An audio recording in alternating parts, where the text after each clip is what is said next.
Ibu saya kalau ini nangis karena nakal, saya betul-betul nakal. Ibu saya bilang itu satu kaki saya di kuburan. Sudah di kuburan kaki saya. Dan itu saya ingat terus. Saya ingat terus. Dan ibu saya itu ternyata marahnya pun doa. Salah satu di antaranya dia mengatakan mudah-mudahan suatu saat kamu bisa berubah. Sering kali itu. Mudah-mudahan suatu saat kamu bisa berubah. Karena saya nakal betul. Saya anak ketiga dan kita petani. Jadi kalau pulang sekolah itu disuruh pergi ke kebun. Saya kadang pergi ke kebun, ternyata pergi jadi panglima anak gembala itu. Tapi badan tetap kecil ya? Kita suka makan dengan tubuh-tubuh. Gitu. Jadi istri kita itu luar biasa memang. Makanya ketika orang mengatakan wanita itu lemah, saya tidak setuju. Wanita itu kuat. Tapi tidak perlu berotot. Kuat. Bahaya juga kalau wanita sangat kuat sekali. Dan kesabarannya, keuletannya dan sebagainya. Sampai kemudian ketika anak lahir itu baru melahirkan ini masih dalam pendarahan, kalau anaknya bangun harus bangun juga, dia menyusui dan sebagainya. Itu pengorbanan yang terkadang kita nggak pernah ingat, ya kan? Dan selalu kita ingat itu kita misalnya laki-laki yang bekerja kita mendapatkan sekian income. Padahal juga kita lupa bahwa itu juga 100% haknya perempuan di situ. Itu 100% haknya perempuan di situ. Dan kalau kita harus bagi 50%. Yang 50% itu perempuan tidak punya kewajiban untuk spending keluarga. Yang 50% itu milik bersama, harus spending untuk keluarga. Itu bahaya nih. Gak didengar, gak apa-apa. Itu kan yang kita tidak sadari. Nggak dulu sebelum nikah harus dianukan dulu. Coba Ustaz diulang Ustaz. Ini pada seneng nih kayaknya. Ada nih. Nah, ini kan kadang kalau kita pikir-pikir, ya, kita pikir-pikir sebagai orang Islam, kita merasa, kita justru kadang merasa kok terlalu banyak pemberian privilege kepada wanita dalam Islam. Tapi non-Muslim justru melihatnya sebaliknya itu, karena mereka nggak paham. Nah itu saya jelaskan dalam video yang saya sampaikan kemarin. Dalam Islam, alhamdulillah sejak abad ke-7 sudah diberikan hak seperti itu kepada perempuan. Saya tantang perempuan non-Muslim kemarin yang hadir itu, kalau ada di antara kalian yang menemukan konsep atau kelompok agama atau non-agama sekalipun yang memberikan hak kepada wanita seperti Islam sebelum Islam datang, tunjukkan kepada saya. Tidak ada yang ngomong. Banyak orang Inggris di situ, banyak orang Amerika di situ, orang putih yang di Audi di situ. Gak ada yang ngomong, karena mereka juga sadar. Ini abad ke-7 di saat wanita sama sekali tidak punya harga di Arabia itu. Rasulullah datang dengan pengajaran yang luar biasa. Bisa memiliki harta, the right of ownership, the right of inheritance, dan seterusnya. Itu ada dalam agama kita. Nah, oleh sebab itulah maka harus ada keberanian untuk menjelaskan. Tapi ini juga untuk menjelaskan kepada orang lain. Ternyata terkadang juga kita tidak sadar bahwa memang teman wanita-wanita, saudari-saudari kita itu punya hak seperti itu. Dan ini di dunia Islam, di negara Arab khususnya, ternyata tidak ada kesadaran seperti itu. Perilaku orang-orang Islam di Timur Tengah misalnya kepada wanita, diakui atau tidak, disadari atau tidak, memang terjadi diskriminasi yang sangat luar biasa. Tapi secara umum wanita di mana-mana diskriminasi, termasuk di Amerika. Sekarang kita menunggu mungkin akan ada presiden wanita di Amerika. Alhamdulillah di Indonesia sudah ada Megawati minimal, yang senyumannya cakap gitu. Di Turki sudah pernah ada wanita, di Bangladesh wanita yang berkelahi terus dua, Hasina dengan sampai satu lagi. Ini kan kebanggaan itu. Kalau di Eropa berapa? Palingan beberapa Perdana Menteri, Thatcher di Inggris dan seterusnya. Nah, jadi maksud saya adalah kembali kepada tadi itu, peranan ibu sangat luar biasa dalam mendidik anak. Nah, sebenarnya pendidikan itu mulai ketika hamil. Ketika hamil makanannya bagaimana keadaan jiwanya. Ketika seorang ibu hamil, jiwanya selalu koneksi dengan Allah. Itu secara tidak langsung juga akan membawa kejiwaan anak itu koneksi dengan Allah. Karena pada saat itu segala sesuatu ada pada kita, bukan pada kita laki-laki, pada ibu maksudnya. Ada pada ibu. Kenapa? Jiwa raganya itu koneksi kepada ibu. Makannya itu dari intisari makanan yang ibu makan. Keadaan jiwa bayi dalam perut juga keadaan jiwanya ibunya itu. Juga itu. Jadi kalau waktu itu selalu berkelahi dengan suami, anak juga nanti keluar dia berkelahi terus. Saya nggak tahu bapak ibu saya.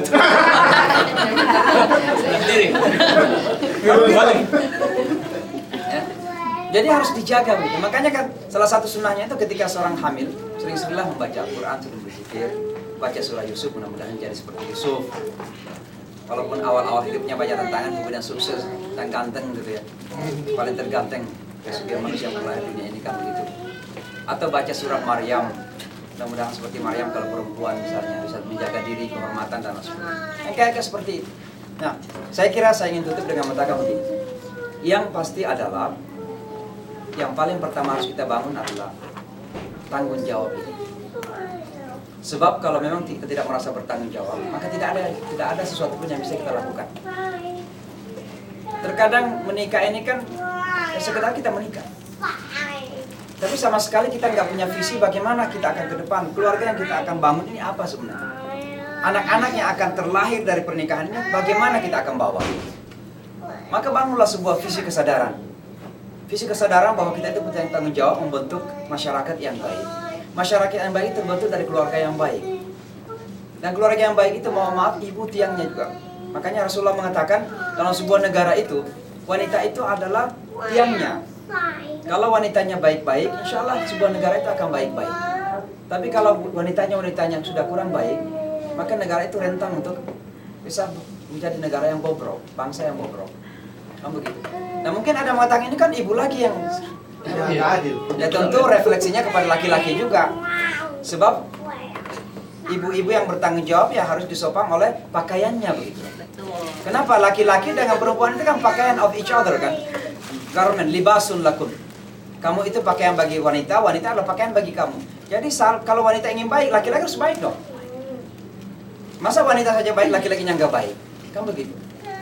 Kan istilahnya harus begitu. Jadi bangunlah kesadaran bahwa membangun generasi yang baik ini adalah sebuah kesadaran dunia dan akhirat. Yang paling penting bayangkan nanti, bapak dan ibu-ibu ini, kita ini cinta anak kita. Tidak ada orang saya kira tidak cinta kepada anak.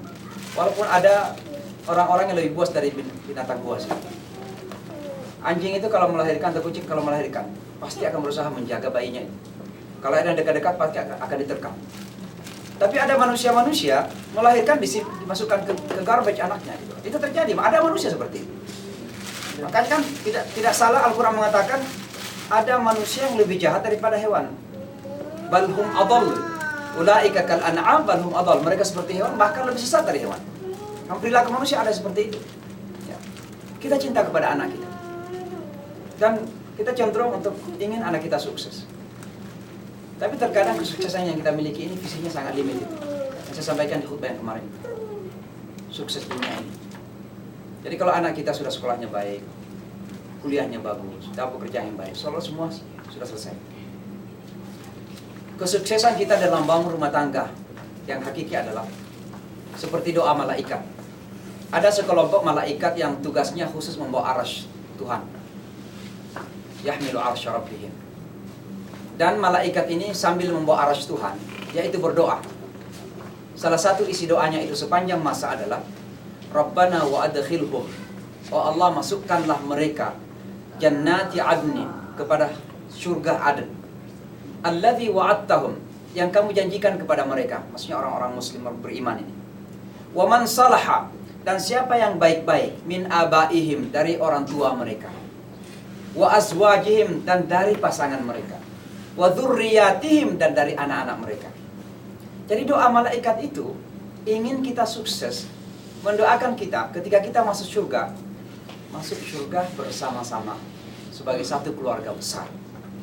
Jadi orang tua kita, pasangan kita, dan anak-anak kita. Bayangkan kalau cinta kita luar biasa dalam dunia ini. Lalu di saat kita berjalan menuju ke seberang sana itu, ada sirat yang akan kita lalui. Lalu kita berbeda. Kita menatap ke belakang, ternyata anak kita yang kita cinta sekali itu mulai berguguran satu persatu ke dalam neraka. Itu adalah kepedihan yang sangat luar biasa. Kalau anak kita di dunia ini pun gagal sekarang ini, tidak berhasil masuk ke universitas yang paling bergengsi misalnya, tidak mendapatkan pekerjaan yang paling hebat, tidak terkenal, tidak kaya, masih ada harapan bahwa doa kita untuk menjadikan dia orang yang paling pintar, paling hebat, insya Allah akan didapatkan nanti. di alam yang tidak mungkin bisa diingkari lagi janji-janji itu. La yukhliful mi'ad, itulah surga. Karena kalau kita ingin anak kita sekarang menjadi seorang pelajar yang paling hebat, menjadi seorang bisnismen yang paling hebat, tapi ternyata tidak wujud, padahal doa kita ikhlas betul, maka itu disimpan. Yang pasti bahwa doa kita itu diterima gitu. Entah kapan ya, biarlah Allah yang menjawab. Tapi yang pasti janji Al-Quran mengatakan kalau kamu berdoa dengan sungguh-sungguh, ikhlas, tapi belum kamu lihat, itu Allah menerima. Bagaimana cara penerimanya? Ya, jangan kita mendikte Allah kan begitu. Kan begitu. Tapi yang pasti itu akan diterima gitu. Nah, jadi kalau kita lihat anak kita di sini belum berhasil seperti yang kita mintakan itu. Tapi alhamdulillah di saat kita berjalan ke surga ternyata bisa kita berjalan bersama-sama, maka itulah kesuksesan yang tertinggi yang kita cari dalam membangun keluarga kita itu. Dan itulah doa Nabi Ibrahim. Rabbana hab lana min azwajina wa dzurriyyatina qurrata a'yun waj'alna lil muttaqina imama. Jadi waj'alna lil muttaqina imama itu saya, anak saya, istri semuanya menjadi imam. Nah itu mencakup Ismail, Ibrahim dan juga semua keluarganya menjadi imam. Imam itu apa? Imam itu bukan di masjid saja. Imam itu artinya menjadi the leaders of righteousness. Menjadi pemimpin dalam kebajikan. Nah karena dia menjadi pemimpin dalam kebajikan, maka dia akan bersama-sama untuk menuju ke dalam surganya Allah. Nah inilah generasi yang perlu kita bangun. Jadi saya kira saya sudah terlalu keliling ke sana kemari dalam menjelaskan ini. Mudah-mudahan manfaatnya mungkin akan lebih baik kalau kita buka dialog. Iya, Kalau masih ada waktu. Mari silakan saya kembalikan. Ya. Ini ada pertanyaan langsung aja. Karena semuanya adalah inti yang kita ingin dengar, ya kan? Silakan. Iya, silakan. Kan jelas itu kan mencegah lebih baik daripada mengobati kan ya. Ya. Nah pertanyaannya gitu, ya orang sih enggak kan. Tapi kalau sudah terjadi, bagaimana kita untuk mengembalikan lagi misalkan anak atau ponakan yang baik lagi? Apa ya? Kiat-kiat. Jangan pernah mengenal kata putus asa. Sama malas. Dan jangan pernah judgmental. Jangan pernah putus asa dan judgmental tentang seseorang. Bukan hanya pada anak kita, kepada non-muslim pun. Karena tidak ada yang bisa kita judge apakah dia neraka atau surga sampai dia menghembuskan nafas terakhir. Selalu ada positive thinking bahwa orang ini bisa menjadi baik. Ada seorang bapak di Washington DC, anaknya hamil, luar nikah. Dan yang menghamilin dia itu laki-laki Hispanik, anak masih muda, sekolah. Kalau dia usir anaknya itu dari rumah. Saya kemudian diminta pendapat oleh teman-teman di Washington DC. Saya bujuk bapak ini mengajak anaknya kembali. Dan alhamdulillah dia bujuk anaknya kembali. Ternyata anaknya ini nggak bisa putus karena dia cintalah seperti itu. Dan berhasil bapaknya itu dikasih Quran kepada calon menantunya ini. Alhamdulillah menantunya tadi masuk Islam, sekarang Islamnya bagus. Ya. Dan ini dari hamil luar nikah tadi. Nah, coba bayangkan kalau anaknya diusir dari rumah terus sudah kamu udah bukan anak saya. Mungkin dia merasa bahwa saya udah lepas karena saya udah melepas tangan kan. Tapi bagaimana dengan dia kan? Anak itu. Bagaimana dengan cucunya? Bagaimanapun juga masih ada tanggung jawab. Karena pun mungkin secara iman mungkin kita katakan bukan anak saya, tapi secara biologis masih sebagai anak. Jadi this is the minimum that we can do. Ajak dia kembali ke rumah. Dan ini sangat worst, ini kehamilan luar nikah nih ceritanya nih. Dan bapak bagaimanapun juga kan, the worst. Diajak kembali, kemudian anak ini calon menantunya kemudian dikasih Al-Quran, dan kemudian sering diajak kepada kegiatan di imam itu sendiri, walaupun belum masuk Islam dan sekarang bagus. Bagus sih, saya nggak ingin menyebutkan karena bisa ketahuan.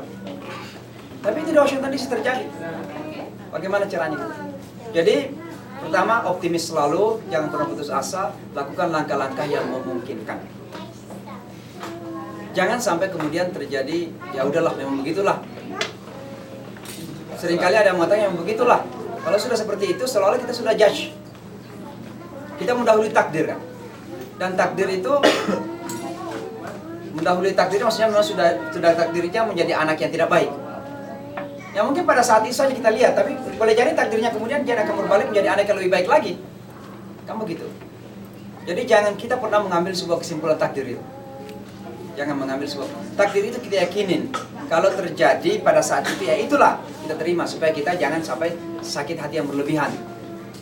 Ya misalnya kita ujian nih, ujian di universitas ya, ujian tesis ini, defense ya. Dari 4 penguji, ternyata hanya 1 yang mengatakan kamu lulus, gitu. Nggak lulus. Itu sudah takdir, padahal dia sudah belajar, sudah menulis dengan baik gitu. Nah ternyata hasilnya begitu, terima sebagai takdir. Tapi kemudian jangan mengambil kesimpulan inilah dia. Berarti itu takdir yang terjadi ketika itu. Dari takdir ini kemudian ada takdir-takdir yang kemudian Allah bisa tentukan ke depan. Kamu begitu. Boleh jadi takdir ini batu loncatan untuk kemudian menjadi lebih hebat lagi. Dia bongkar lagi tesis itu, lebih diperkuat lagi, ilmiahnya lebih dalam lagi. Kemudian ujian, lulus. Ternyata ini bukan cuma kelulusan saja, tapi ini menjadi sebuah buku baru yang menjadi rujukan kan, misalnya begitu. Yang akan menjadi the founding medicine misalnya atau apalah gitu. Misalnya kamu begitu. Kita tidak tahu gitu. Dari sebuah takdir yang kita anggap jelek ternyata menjadi sebuah awal dari bangkitnya sebuah takdir yang positif yang kita tidak tahu. Oleh sebab itulah kalau ada yang seperti itu terjadi dalam keluarga kita, jangan pernah frustrasi, putus asa, judge bahwa begitulah dia. Tapi usahakan selalu. Usahakan selalu. Dan ada banyak contoh sekali. Green Dean, coba di YouTube dilihat Green Dean yang dari Inggris itu. Orang putih. Dia udah lama masuk Islam. Berusaha convincing his father untuk mengucapkan syahadat. Gak berhasil. Bapaknya gak mau menerima Islam. Sampai bapaknya itu sudah sakit keras, sudah sakarat gitu. Sempat dia datang bermalam itu. Ada di YouTube sebenarnya. Green Dean. Dia dampingin bapaknya. Dia berhasil malam itu meyakinkan bapaknya untuk mengucapkan syahadat. Dan setelah mengucapkan syahadat dia meninggal. Kebahagiaan luar biasa itu. Itu Green Dean. Imam Ayub Abdul Baki namanya, Afro-American. Dia masuk Islam ketika masih SMA. Diusir sama ibunya. Nah setelah dia nikah, punya anak, kemudian dia kirim anaknya setelah mulai bisa kirim anaknya ke ibunya, dekati ibunya, anaknya. Dia punya anak 9 sekarang.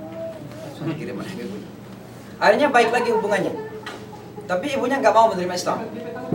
Sampai ibunya sakit, juga di saat sakarat itu dia berhasil makinnya. Dia katakan tidak ada yang bisa saya berikan apa-apa, tidak ada hadiah yang paling berharga yang saya bisa, kecuali kalau ibu bisa mengikuti saya mengucapkan syahadat. Dan ibunya mengikuti dia syahadat, akhirnya dia menghembuskan nafas terakhir. Itulah keadaan manusia. Makanya sangat berat sekali kita melihat orang Islam itu mengkafirkan orang Islam. Hanya karena beda cara sholat, angkat tangannya misalnya. Hanya karena beda pemahaman fikihnya misalnya, dan lain sebagainya. Kalau orang kafir pun kita nggak pernah